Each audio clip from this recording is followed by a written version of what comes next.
and it is my pleasure to welcome to Compass FM, possibly not for the first time, but certainly for the first time, having a chat with me, Matt Doocey, MP for the Waimakariri District. Good morning, Matt. How are you? How are your family, mate?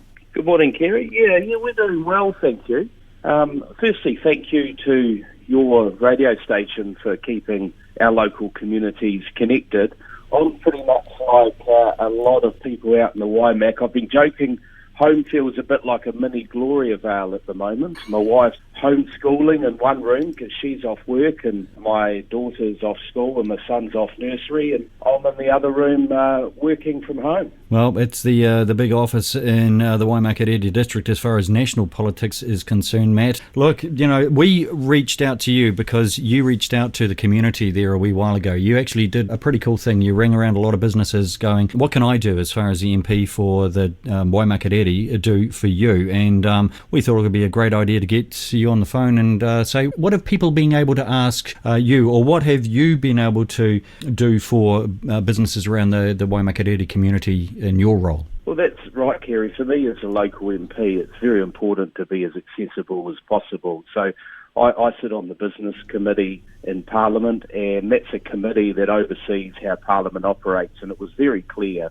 once we enacted the Epidemic Act that offices would be closed. So I moved my team to their respective houses and mine, so we're working virtually now by email and by phone. And there's been a range of issues that have come through. Predominantly, first off, it was around what services could be deemed essential services. A lot of businesses confused by that, so we're working very hard with them to make sure that the services that should and could open were open. A lot of issues have come through around people concerned they weren't getting their right entitlements around the wage subsidies, so we're working with a lot of people around that to make sure they get the entitlements that they deserve. And just a range of welfare issues as well. For instance, we had a 70-year-old couple who unfortunately were halfway through a house move, and when it went into lockdown, the furniture and furnishings couldn't be delivered, and they were left at home with none of them, so we were able to go into bat for them to make sure that they were delivered to their house. So in the end, as a local MP, I'm hopefully as accessible as possible and just want to respond to the community's needs, because the stories I'm hearing, it's hard not to be moved by those stories, and there is a lot of hardship and will be going forward. So I think we all need to work together as a community to help each other out. Absolutely, totally agree with that. And may I make an observation here, is that it doesn't matter what colour you are, red, blue, black or green or yellow, you are there for every single member of your particular electorate, and you go into bat for any reason whatsoever. I believe that a lot of people in New Zealand don't actually know that, because people that I speak to go, oh really, do you talk to the MP? Yes you do.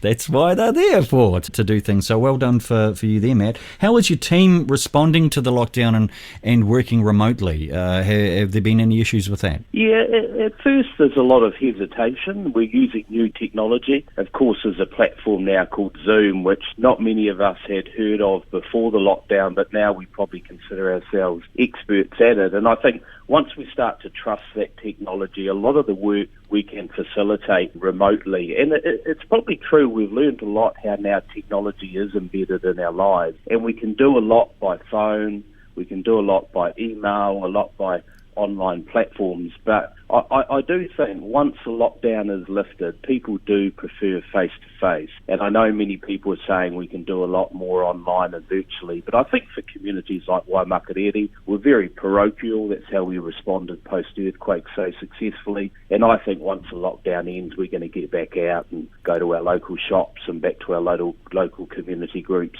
and just interact as we've always done. I think you're absolutely right there. Just from a personal note, I can't wait to actually start standing in front of people and having a half-decent conversation about anything. It doesn't matter what at the moment, just getting that personal interaction going on again. And that brings me to the mental health sort of situation in regards, because I understand that you're the spokesperson for mental health in the opposition. What are your concerns regarding COVID-19 in that particular aspect? That's right. I am the mental health spokesperson, and some people would know I had a career in mental health before I decided to get into politic. And it is concerning. There was a report out recently that was published in The Lancet. They did some research post other outbreaks, whether it be SARS, H1N1 and Ebola. And what it showed is the longer people stay in isolation or quarantine, there is a higher prevalence of mental distress.